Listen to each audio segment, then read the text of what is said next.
Coucou tout le monde, j'espère que vous allez bien. Ici Fabiola Douche. Si c'est votre première fois de passer par ici, bienvenue sur ma chaîne. Si c'est pas votre première fois, c'est déjà la famille, je pense. Donc, bienvenue aussi. Et je préfère commencer déjà à m'introspecter dès maintenant. Et j'ai vraiment l'impression parfois que je suis en retard, que je suis en train d'échouer. Voilà, je ne sais pas pourquoi. C'est pas toujours un résultat de me comparer aux autres. J'avais des plans pour ma vie. Donc, j'ai pas dépassé 25 ans, bien sûr. Mais j'avais des plans pour ma vie, pour mes 25 ans, pour avoir mes 25 ans, que je ne suis pas véritablement en train de voir concrétiser et tout. Et donc, parfois, j'ai souvent cette peur de et quoi si je suis en train d'échouer? C'est pas la vie que j'avais planifiée. Je m'attendais quand même, si je suis pas mariée, à être dans une relation, avoir une voiture, avoir une belle maison, ce genre de choses quand même. J'ai envie la vie d'Aloca. Mon frère et moi, on aime beaucoup ce mot, la vie d'Aloca. Donc, franchement, je suis pas satisfaite. En fait, et genre, cette vidéo, c'est pour toutes les personnes qui, comme moi, ressentent quand même que dans certaines parties, elles ne sont pas satisfaites. Peut-être tu te sens même satisfait, mais pardon. Pardon, prends la peine de regarder cette vidéo jusqu'à la fin. Et n'hésite pas de me laisser des commentaires de ce que tu penses, de liker la vidéo, de partager la vidéo. Et si tu n'es pas encore abonné, de t'abonner à ma chaîne.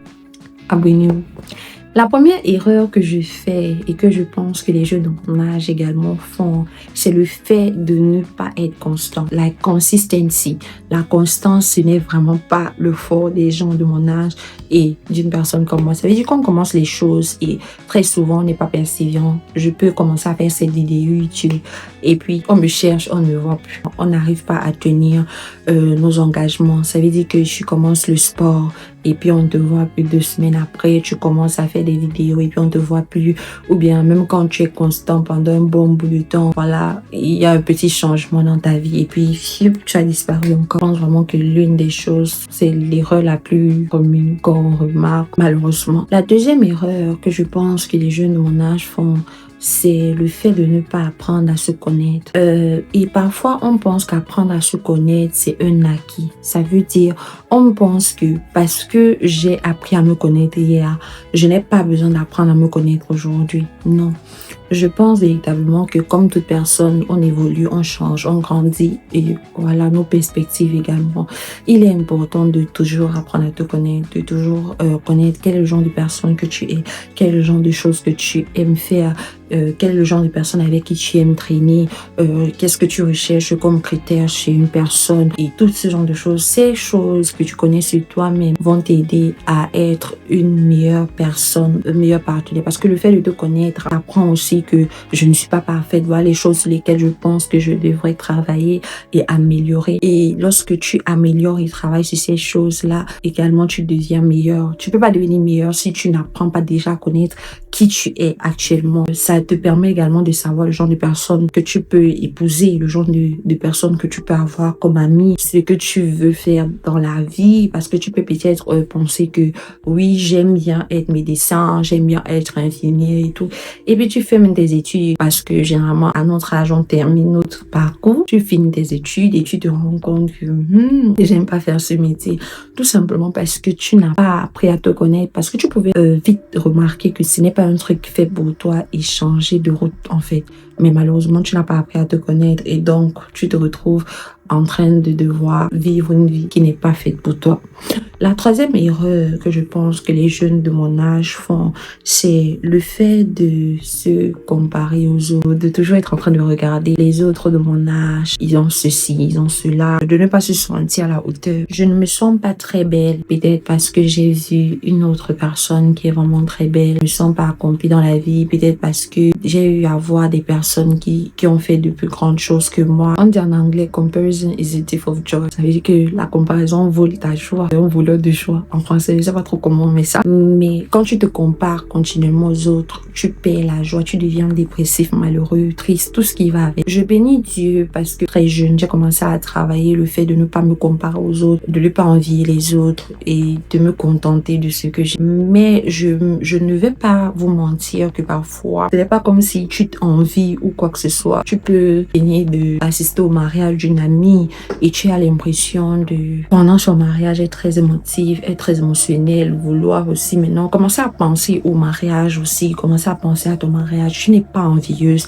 ce n'est pas l'envie qui t'anime, mais tu te dis juste, waouh, c'est une belle chose, je souhaite ça aussi pour moi. De voir une, deux, trois, quatre personnes se marier autour de toi et te voir toujours célibataire, ça peut t'affecter même si tu as travaillé à être contentée. Donc, je pense véritablement que ça, c'est une erreur que nous commettons dans nos vingtaines. La quatrième erreur, c'est d'attendre le temps parfait. Je peux faire cette vidéo et parce qu'il n'y a pas le soleil qui entre dans ma chambre comme je l'aurais souhaité, je commence à dire, ah, c'est pas le bon moment, malheureusement, on va faire comment? On est obligé d'attendre le dimanche prochain pour poster cette vidéo. En passant, bonne fête de la journée internationale des droits de la femme. Nous sommes le 8 mars aujourd'hui. J'ai décidé de filmer cette vidéo. Je vais la monter aujourd'hui. Je vais la poster aujourd'hui. Parce que je suis fatiguée d'attendre le temps parfait. Je suis vraiment fatiguée d'attendre quand toutes les conditions sont réunies pour filmer une vidéo, en fait. Et je pense que l'erreur qu'on commet souvent, c'est d'attendre. La cinquième erreur que je pense que nous commettons, c'est le fait d'espérer que les choses soient faciles. C'est de se dire que quand on va commencer, les choses vont être faciles,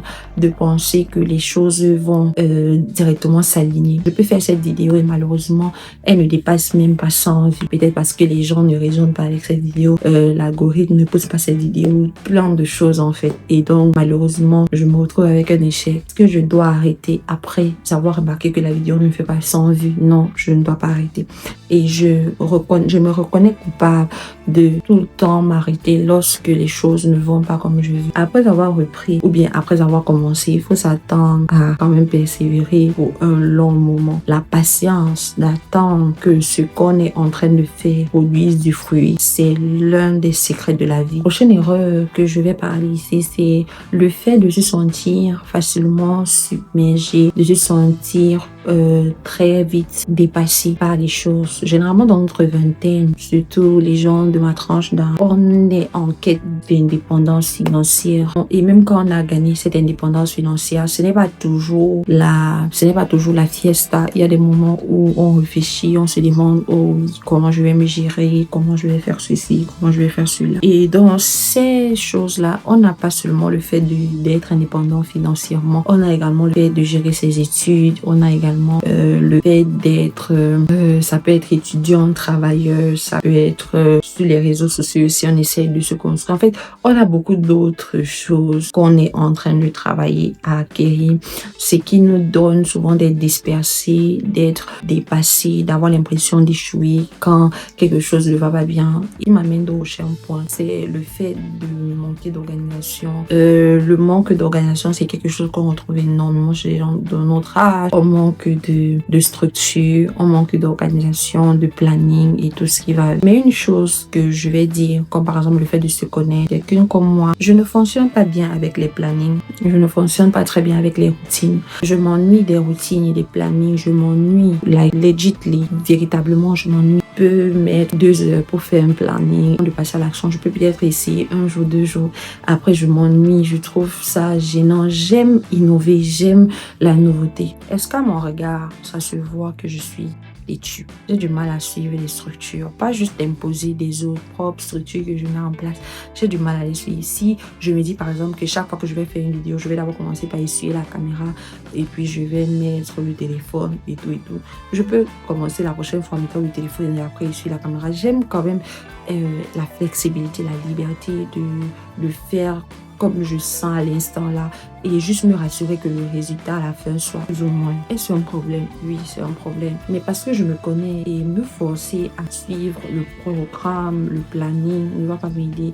C'est plutôt marcher de la manière que je pense parce que quand je fais dans les plannings, finalement je passe à l'action parce que je commence à voir je me sens facilement submergée. Le point précédent, quand je trouve que j'ai beaucoup de choses à faire et c'est exactement la sensation que les plannings me donnent. Donc je préfère avoir l'impression d'être légère et de juste respecter ce que je dois faire et juste me rappeler que je ne dois pas être idle. On dit idle en français comment? Voilà, bref, sans rien faire. L'une des erreurs que nous commettons très souvent, c'est le fait de ne pas être conscient de la grâce que nous avons d'être dans les années que nous sommes en train de vivre. On n'aura plus cet âge, deux fois. C'est un privilège pour nous d'avoir cet âge. C'est une grâce pour nous d'être aussi jeunes. Je regardais les photos que j'ai faites ce matin et je me trouvais vraiment jeune et belle. Et je me disais, je ne sais pas si dans quelques années je serai aussi belle. Ou bien si je suis aussi belle, je ne sais pas si je serai aussi jeune et fraîche que je me voyais sur ces photos. Et donc c'est un privilège pour nous d'être dans cet âge que nous sommes. Et nous devons profiter de la vie, profiter de ne pas être triste, profiter, vivre l'instant présent et ne pas s'inquiéter tellement pour l'avenir et se dire, est-ce que je suis véritablement juste l'instant T, maintenant, ici, ce que je vis. Je suis en train de faire cette vidéo, je savoure cette vidéo. Le soleil est en train de partir, ok, mais je savoure l'instant présent. Je m'inquiète pas que, ok, dans 5 minutes maintenant, le soleil va partir, etc. Non, je vis maintenant. Et je pense que très souvent, nous sommes tellement submergés par les émotions, la peur, la crainte, l'anxiété, beaucoup d'autres choses. Ces choses nous rendent tellement instables émotionnellement et nous font passer à côté de beaucoup de choses. La 8e erreur qui est le fait de perdre des amis. On perd beaucoup des amis parce qu'on est aussi trop susceptible. Voilà. Je ne sais pas si je suis la seule personne qui perd les amis. J'ai perdu beaucoup d'amis. Pas tous, gloire à Dieu, mais j'ai perdu beaucoup d'amis. Pas beaucoup, quand je dis beaucoup comme ça, c'est comme si j'avais d'avoir beaucoup d'amis de base. J'ai toujours été le genre de personne très sélective dans mes amitiés. Et parce que j'ai toujours été très sélective dans mes amitiés, je me disais c'était pas possible pour moi de perdre des amis parce que je les ai sélectionnés attentivement. Et ceux qui me connaissent savent que je ne suis pas très ouverte. C'est-à-dire, je suis très sociable. Je vais un peu profiter de cette vidéo pour vous parler un peu de moi. Je suis très sociable. J'avais dit que je suis très souriante. Coucou tout le monde. Je suis comme ça. C'est pas pour les réseaux. Je suis comme ça. Je suis très souriante, très amicale. Mais ça se fait quand on est en public. Quand on n'est pas en public, quand on est en face à face, physiquement. Quand ça passe au téléphone, je suis plus là. Pas payer le prix parce que je suis... Non. Malheureusement... Si tu n'es pas très humble, tu peux pas payer ce prix parce que tu vas te dire, elle se prend pour qui? Fabiola se prend d'abord trop la tête. Fabiola qui... Tu vas penser toutes ces choses-là. Mais je suis juste très nonchalante, très paresseuse. C'est ce que plusieurs personnes ne savent pas. Et donc, je peux prendre ton numéro et je n'y t'écris pas parce que non. Juste, et je ne le fais pas parce que c'est pas parce que tu n'es pas important. Je peux partir à une conférence, la personne a parlé, j'étais vraiment touchée. Je trouvais qu'elle a accompli plein de choses dans sa vie et donc je prends son contact et puis je n'écris jamais. Parce que je réfléchis beaucoup. Je suis toujours en train de me demander qu'est-ce que je vais dire à la personne. C'est maintenant que je vais appeler la personne, c'est qu'est-ce que je vais lui dire. Je vais écrire à cette personne, qu'est-ce que je panique, je réfléchis, etc. Donc, la première des choses, par exemple, pour être mon ami, c'est véritablement de ne pas te sentir mal d'être peut-être la première personne qui va m'écrire beaucoup de fois parce que tu vas peut-être m'écrire 1, 2, 3 fois, 4 fois. Et puis, je vais maintenant commencer à remarquer parce que à un moment donné, je vais maintenant commencer à me dire, oh, ok, il y a cette personne qui m'écrit déjà quand même depuis un moment. Et la moindre des choses serait de réciproquer. Donc, un jour, tu vas te rendre compte que quand tu m'as pas écrit, je vais te dire, coucou, ça va? Et voilà, si je fais ça déjà, on sera amis.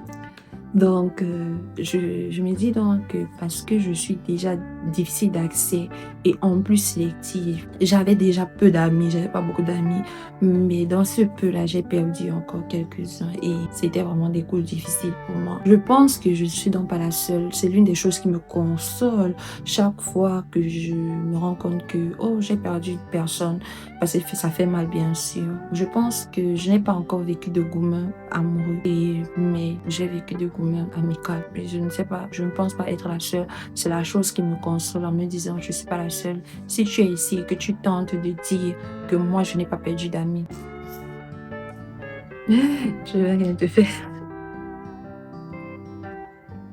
Et je vais juste terminer cette vidéo en disant que nous ne sommes pas souvent conscients de l'impact de notre travail. Nous ne sommes pas souvent conscients de l'impact de nos efforts.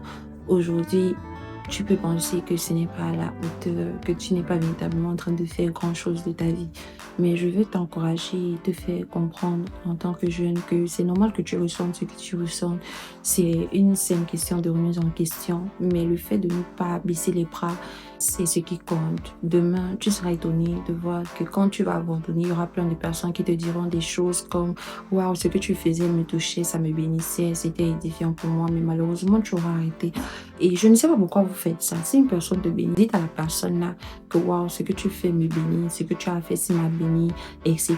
Parce que ça encourage à ne pas baisser les bras. Je compte ne pas baisser les bras. Aujourd'hui, le message que j'ai écouté, le pasteur Lawrence Oyor, qui parlait de son parcours, de son témoignage, de comment il n'était véritablement pas une personne à être la personne que Dieu allait choisir pour un réveil, pour un mouvement ou tout ce genre de choses parce que il était très loin d'être sérieux avec sa vie.